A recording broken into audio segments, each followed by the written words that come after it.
What's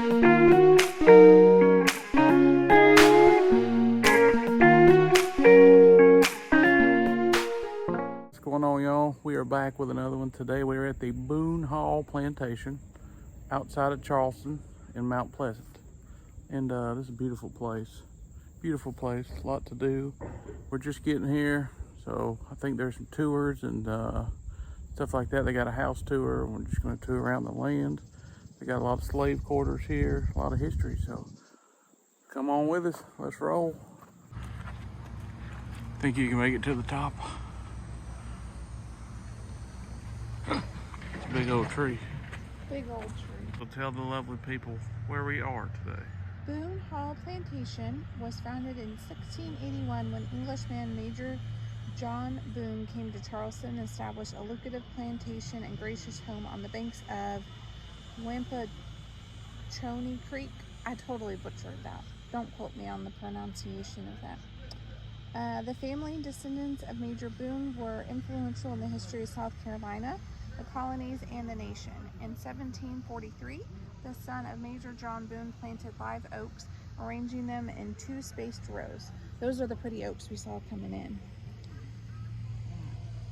They've only lost 2 since he planted them.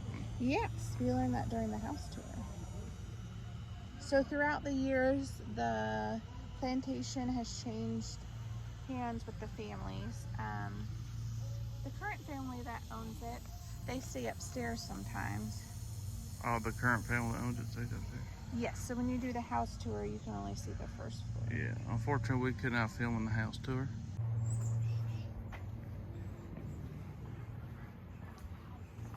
Apparently this was the Boon family house from England. This is their little back sitting area.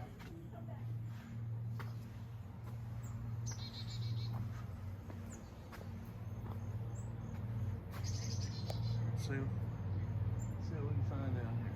Oh, look at that pretty house out there on the marsh. Straight out that way. See it, Kelsey? Mm-hmm. It's beautiful. All these oak trees are just beautiful. Yeah, nice oak trees. This little yellow butterfly. I love this plant. Salvia plant? Yes. Skyrocket orange is what it says. This is the old smokehouse here. It's the oldest existing structure at Boon Hall Plantation. It's where meat was cured then stored for year-round consumption. It was constructed by slaves with bricks from Boon Hall's brickyard. The bricks are arranged in header bond, which is a common form of bond in the early 18th century, especially for tightly curved walls. I mean, darn. That's cool. I wonder if you can still smell the meat in here. A little dark in here. We can go in here, can't we? Mm-hmm. It's nice and cool in here. It is nice and cool.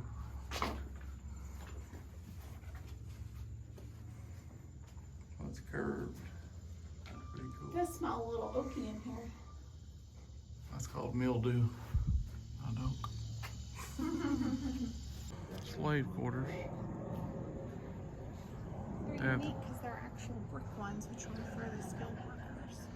Yeah, for the skilled one. They got the brick ones with the nice fireplace. Pretty nice. So now that there's like 13, I think they said, and they're different. Now they have like different little history museums in them. I just want to get a further back view of the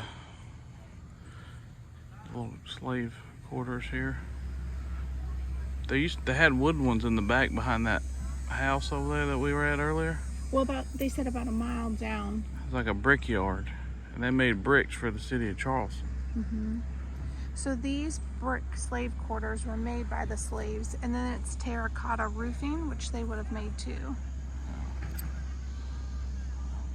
So yeah, we just wanted to show you. There's a lot of people. Each one of these is a little museum, but there's a lot of people. I can't really film in there. So I just at least want to show y'all. It's a pretty interesting place. This is the inside of one. 12 to 18 people. Yeah, they said 12 to 18 people lived in these here. Usually 2 families. Yeah, two families. Most abundantly in the south. They're packed in there. Mm-hmm. So this right here was the original garden, right? They all had little gardens that grow their own crops. Yes. Well, this is a representation of it because that's actually cotton, but they grew vegetables and different. Oh yeah, that is cotton. I didn't even notice that, sorry. Can't eat cotton. And then on the other side of that tree line is the marsh where they'd get oysters and shrimp and fish to add to their diet. We're headed to the doghouse, but first, we're going to do a little history on this. From the history teacher, Kelsey, over here. It says the current dockhouse was built in 1992 and stands on the original site of Boon Hall's dock warehouse. It was built as a representation of the building that was destroyed by Hurricane Hugo in 1989. So this is where, after they'd produce the crops on the farm, they'd bring the ships up here and load it up and then take it down the creek out to the water, well, out to the harbor. Let's go check it out. Yeah. This is the doghouse. We're just kind of cruising through. Should we look in there? It looks just like a big room. I got my eyes on that marsh. Going to the marsh. Going to the marsh.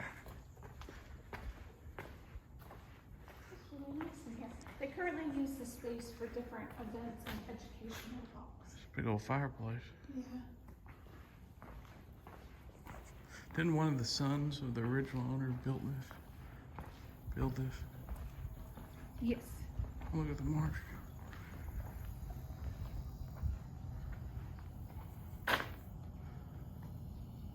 See any alligators?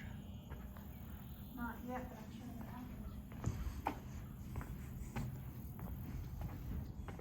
out. So way towards where those houses are was where the brickyard was, right? Yeah, about a mile down yonder. Mile down, so that's where a lot of the slaves worked in the 1930s that stayed, because the last person here after slavery, she died in 1937, right? Well, left the plantation in 1935. Yeah, left the plantation. She actually still lived in one of the slave quarters till she left. But they worked to rebuild the city of Charleston. After the Civil War. After the Civil War, yeah. A lot of fishing. This water fed a lot of families. Probably still does too. Oh yeah. You jumped real high. I think you just missed him. Well, in this doghouse, they had a cool bathroom. I was going to film it, but I thought that might be weird, right? Apparently my wife filmed in the bathroom, so I'll show you the footage. Here's a picture of the original dock house. We are fixing to do a live presentation of the Gala Culture. It's going to be interesting. I'll learn something. I'll let you know what we learn afterwards. This is where the presentation will be. It's going to start here in about 10 minutes or so.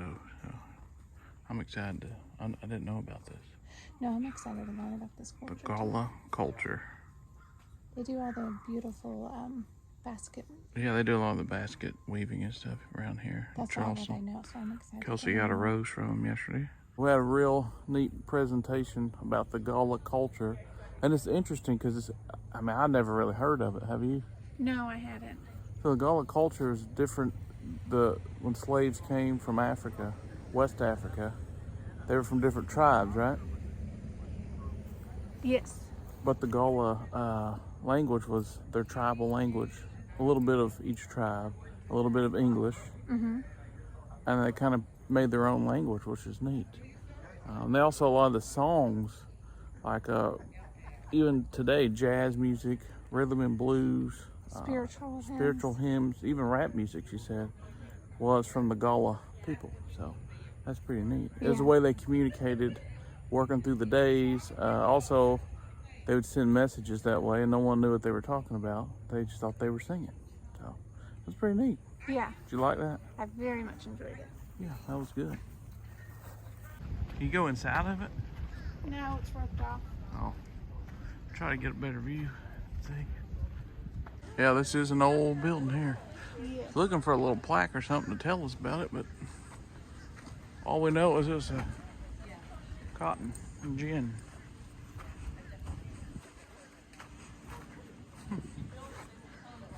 Might be haunted. like Probably, everything else. The old stall here. It's actually, they still use it, and they use it for Charleston, whenever the Budweiser horses come into town to do events. This is where they house them. Pretty neat. I guess they do it every year. It's an old stall. Some old tack here. Molds. Then they have a lady that uses this for her polo horses. Bizarre horse laws. In Oklahoma, it is illegal to let a donkey sleep in a bathtub after 7 p.m. If you're riding through Charleston, South Carolina, your horse must wear a diaper. In Georgia, horses are not allowed to neigh after 10 p.m. Horses are required to wear hats in hot weather in, is that Rosario, Argentina? You can get up to 3 days in jail for photographing a horse on a Sunday. Oh, listen to this one. Tennessee law prohibits horseback riders from lassoing fish. That'd be a task. Look at all these old tractors here. Well, there's 3. There was a 4th one. Sit right there. Must be out being used. This one's from 1937. 1937 here. Oh, we don't. The case. This. Got a deering. Oh. McCormick. 1944. 1944. Original list price $959. Imagine now. It probably still runs if it needs to. Look at that old antique porta potty. That's ancient there. Pretty place. Oh, look at that blue sky. Well, y'all, that does it for the Boon Hall Plantation. We had a great time. Did you have a good time? Wonderful time. Wonderful time. Now it is about 4 o'clock, so we're about to head back and get ready for supper this evening. Thank you guys just for watching, supporting, liking, subscribing. We appreciate all that. Make sure you do like it if you like the video. Make sure you hit the like button. Hopefully you subscribe. Follow us on Instagram at Anywhere South. Till the next one, I'm Josh. That's Kelsey.